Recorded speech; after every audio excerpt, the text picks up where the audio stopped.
안녕하세요. 이현우 작가입니다. 지금 주가가 폭락해서 개인들은 힘들고 환율이 폭등해서 수입 물가 상승하고 원자재 비용도 올라가서 사장님들 힘들어하고 있습니다. 덩달아서 사람들은 외식까지 안 하니까 자영업자들도 힘들어하고 있어요. 이렇게 상황이 힘든데 정치가 경제를 망치고 있습니다. 어쩌면 지금 제2 IMF가 이미 시작된 것인지 모릅니다. 지금 실물 경제, 자산 시장 모든 것이 붕괴 조짐을 보이고 있어요. 그런데도 소수의 엘리트들이 권력을 더 잡아보겠다고 전 국민의 삶을 궁지에 몰아놓고 있습니다. 지금 이렇게 어려운 상황에서 국민연금으로 주식시장과 환율을 방어를 하면서 다 소진을 하고 있습니다. 떠받치고 있어요. 우리들의 노후까지 다 무너지고 있는데요. 그래서 오늘은 험난한 우리나라 경제 상황 살펴보도록 하겠습니다. 지금 가장 위험한 신호는 환율입니다. 환율이 1,400원을 돌파해서 제 생각에는 한 1,500원까지는 열어놔야 될 것 같아요. 그 이유를 말씀드리기 전에 과거에 환율이 1,400원을 넘었던 시절, 이때를 보면은 예외 없이 경제가 어려워지고 자산시장, 주식시장과 부동산시장 모두 무너졌습니다. 1997년 IMF 때 환율이 2,000원을 뚫었어요. 그리고 어떻게 됐죠? 주식시장 그리고 부동산시장 모두 폭락했습니다. 당연히 저때 실물 경제도 제일 어려웠습니다. 그리고 시간이 지나서 2008년 환율이 1,700원을 돌파하기도 했습니다. 저 때는 우리 문제가 아니었어도 환율이 1,700원을 돌파하고 주식시장 그리고 부동산시장 엄청나게 타격을 받았습니다. 부동산 시장 2008년 글로벌 금융위기 이후 하우스푸어 이런 말들이 유행했어요. 그리고 얼마 전에 2022년 9월 달에 환율이 1,400원을 돌파하기도 했어요. 이제 저 때는 미국이 금리를 4번 연속 0.75% 자이언트 스텝으로 올렸습니다. 2022년 때도 주식이 3,000에서 2,000대로 내려오고 부동산 시장에서 역전세 발생했습니다. 환율이 1,400원을 넘어갔을 때는 경제가 심각하게 어려워졌다는 거예요. 그런데 지금 그 환율이 1,420원을 가뿐하게 돌파했습니다. 그리고 내려오고 있지 않아요. 제 생각에는 환율이 1,500원 그 이상도 올라갈 수 있다고 생각합니다. 지금보다 더 큰 충격이 올 수 있다는 건데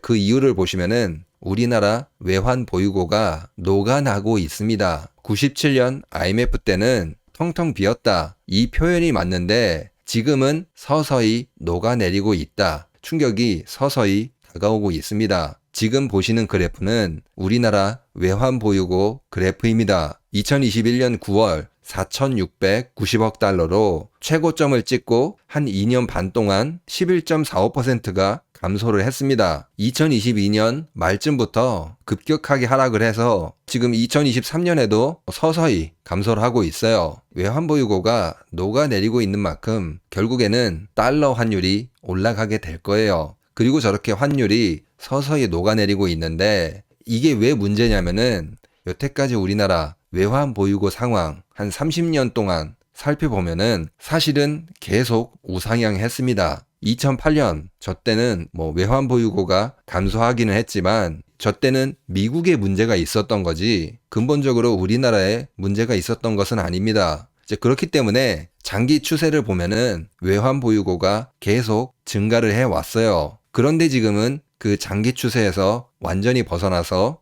우하향 내려가는 조짐을 보이고 있습니다. 한 번에 팍 꺼지진 않지만 서서히 내려가는 그런 조짐이 보이고 있는 거죠. 이제 결국에는 우리나라 경제 시스템이 문제가 있다는 것도 나타내는 겁니다. 그러니까 과거처럼 돈이 안 모이고 조금씩 줄줄 새는 그런 모습을 보여주고 있다는 거죠. 아무튼 외환 보유고가 감소하는 만큼 환율이 계속 상승하게 될 것입니다. 그리고 지금 환율이 더 상승했어야 하는데 국민연금으로 환율 방어를 하고 있습니다. 국민연금에 돈을 끌어와서 이제 환율을 방어하고 있는데 지금 한 7천억 원 그 정도 손해 봤다고 해요.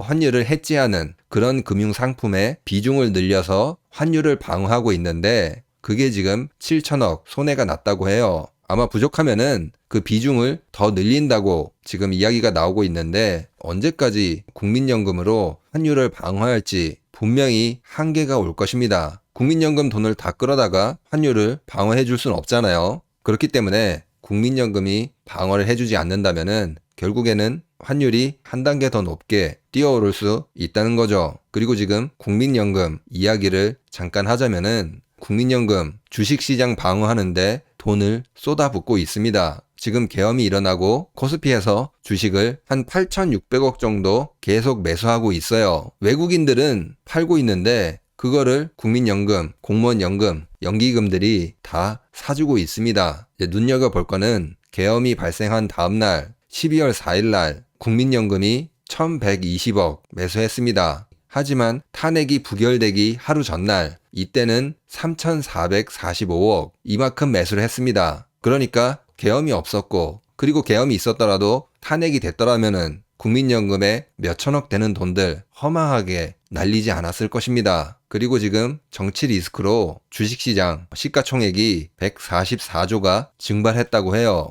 SK하이닉스가 시가총액이 124조입니다. 그러니까 요 며칠 사이에 SK하이닉스에 해당하는 그런 기업이 하나가 날아갔다는 거죠. 그리고 지금 코스피가 저렇게 쪼그라들면은 국민연금도 손해를 보게 됩니다. 국민연금도 국내 주식에 투자를 하고 있기 때문이에요. 전체 자산에서 12.7%, 145조 이 정도를 국내 주식에 투자하고 있기 때문에 국민연금이 외환 방어에도 쓰이고 주식시장 방어에도 쓰이고 투자한 돈들도 증발하고 있고 여러모로 손해를 보고 있습니다. 이제 언제까지 국민연금이 저렇게 투입될지 모르겠지만 힘이 없어지게 되면은 결국에는 환율이 폭등하게 될 수밖에 없습니다. 지금 그만큼 경제가 어려워지는 거죠. 지금 10월까지 법인 파산 신청 건수가 역대 최대를 기록했다고 합니다. 1,500건이 넘었다고 해요. 2021년 코로나 시기 때도 955건이었는데 지금 2024년 아직 끝나지도 않았는데 1,500건이 넘었습니다. 11월, 12월도 한다면은 1,700에서 1,800, 많으면은 1,900건 충분히 넘길 수 있을 거라고 생각합니다. 이런 중소기업들, 법인들 파산하면은 우리나라 경제가 뿌리부터 흔들리게 된다는 거죠. 아무튼 지금 여러 가지 요인들로 인해서 환율이 저렇게 급등한다는 거는 우리나라 자산시장 붕괴는 당연하고 실물 경제도 굉장히 큰 타격을 받을 수밖에 없습니다. 정부에서 1,400원을 지키겠다, 지킬 수 있다 이렇게 말하는 게 괜히 하는 말이 아니에요. 1,400원이 넘어갔을 때 경제, 자산시장 예외 없이